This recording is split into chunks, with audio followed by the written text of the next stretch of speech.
మిత్రులకు శుభోదయం. నేను మీ శ్రేయభిలాషి JS Bavajan. JSB with you YouTube ఛానల్లోకి స్వాగతం. ఉమ్మడి చిత్తూరు జిల్లా పరిధిలో మామిడి దిగుబడులు అనే కార్యక్రమంలోకి స్వాగతం. ఇప్పుడు మనం చిత్తూరు జిల్లా పులిచెర్ల మండల పరిసర ప్రాంతాల్లోని ఒక మామిడి తోటలో ఉన్నాం.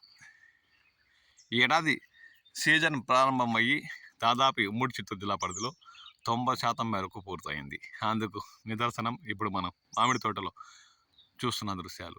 అంటే పంట కోతలు పులిచెర్ల మండలం మరియు పరిసర ప్రాంతాల్లో 90% పైబడి కోతలు పూర్తయ్యాయని చెప్పచ్చు.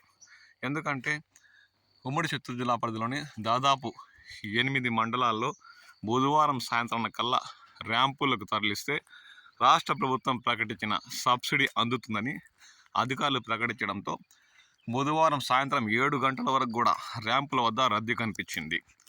మళ్ళా గురువారం నుండి కోసే సోతాపురి మామిడికి రాష్ట్ర ప్రభుత్వం సబ్సిడీ ఇవ్వదని చెప్పడంతో రైతులు ఆతృతగా కోతలు మొదలుపెట్టి బుధవారం సాయంత్రం కల్లా తమ పరిసర ప్రాంతాల్లోని దామల చెరువు, కల్లూరు, కొమిరెడ్డిగారిపల్లి, కొత్తపేట, పులిచెర్ల పరిసర ప్రాంతాల్లోని తమకు అనువుగా ఉన్న ర్యాంపుల వద్దకు తోలేసి వే బిల్లులను సమర్పించడానికి ఆతృతగా కోతలు మొదలుపెట్టి పూర్తి చేశారు.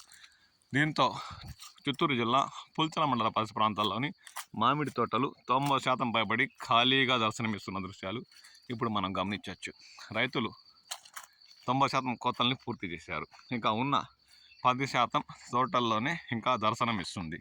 అంటే ఈ నెల 2వ వారం 10 నుండి 15వ తేదీలోపు ఉన్న అరకొరకాయ కూడా తోటల్లో ఇలా ఖాళీగా కనిపించే దృశ్యాలు మనకు రాబోయే రోజుల్లో దర్శనమిస్తాయి. అంటే మామిడి సీజన్ ఉమ్మడి చిత్తూరు జిల్లా పరిధిలో దాదాపు ఇక పూర్తయినట్టే.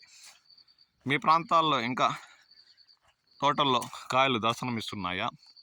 రైతులు అలాగే వదిలేశారా? లేదంటే పంట కోతలు పూర్తయ్యాయా అన్న విషయంపై మీ విలువైన అభిప్రాయాలు పంచుకోండి.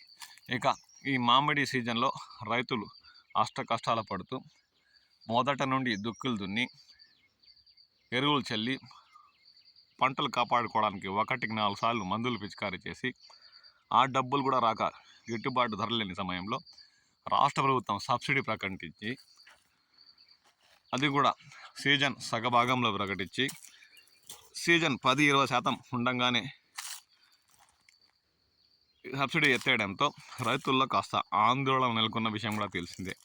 ఏదో విధంగా ఏడాది కూడా మామిడి రైతును నమ్ముకున్నందుకు నట్టేట ముంచిందనే చెప్పాలి. ఇక వచ్చే ఏడాది కోసం మామిడి రైతులు, వ్యాపారస్తులు ఏ మేరకు ఆశలతో సిద్ధమవుతారో దానికి కాలమే సమాధానం చెప్తుంది. ఈ వీడియోపై మీ విలువైన అభిప్రాయాలు పంచుకుంటారని ఆశిస్తూ నేను మీ శ్రేయభిలాషి జేఎస్ బావాజాన్. ఇక ఈ ఏడాది మీకు మామిడి ఏమాత్రం కష్టాన్ని, నష్టాన్ని లేదా లాభాల బాట పట్టించేందున అన్న విషయంపై మీ విలువైన అభిప్రాయాలు కామెంట్ సెక్షన్లో పంచుకోండి. నేను మీ శ్రేయభిలాషి జేఎస్ బావాజాన్.